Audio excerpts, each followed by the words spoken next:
Les informations que j'ai reçues en fin de semaine dernière de la part du président ont été un véritable soulagement pour nous, une délivrance, parce que je ne vous cache pas qu'on a passé une deuxième quinzaine d'avril extrêmement éprouvante. Il y a longtemps que je n'avais pas eu un président de club de basket tous les jours ou presque au téléphone,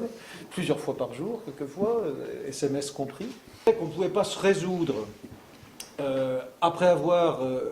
réussi collectivement avec nos partenaires, avec le Conseil général des Ardennes, on ne pouvait pas avoir réussi à promouvoir l'idée d'une nouvelle salle de basket dans cette ville, et puis voir des décisions catastrophiques tomber sur deux clubs, pour l'un pour des raisons sportives, mais pour le FCBA, alors qu'on avait une saison sportive qui, justement sur le plan sportif, s'était déroulée avec des satisfactions, voir que pour des raisons financières, on pouvait effectivement voir ce niveau nous échapper, on ne pouvait pas s'y résoudre. Donc, on s'est concerté avec le président du Conseil général à plusieurs reprises. On se parle beaucoup plus que ce que vous croyez, vous savez, ou que ce que vous entendez. Et nous avons décidé d'un commun accord qu'il fallait absolument y aller,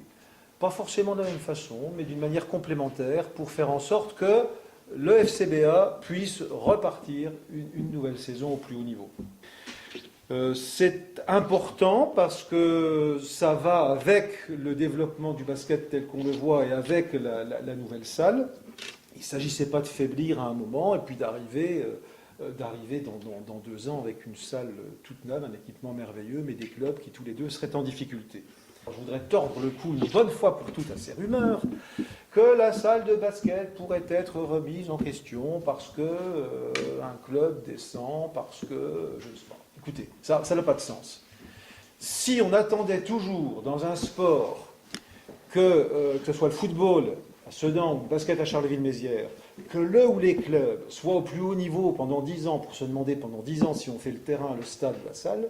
on risquerait de ne pas faire grand-chose. Donc cette salle, on a dit qu'on allait la faire, on va la faire. Ce n'est pas lié à la montée ou à la descente de tel ou tel club. Voilà ce que je voulais vous dire aujourd'hui et réaffirmer au président et aux dirigeants qui l'entourent le fait que nous y allons effectivement avec le Conseil général unis derrière ce projet, unis pour soutenir financièrement, aider à passer le cap un peu difficile, et unis aussi pour sortir cette salle, parce que cette salle, on la sortira, et je vous donne effectivement rendez-vous pour cela en 2015.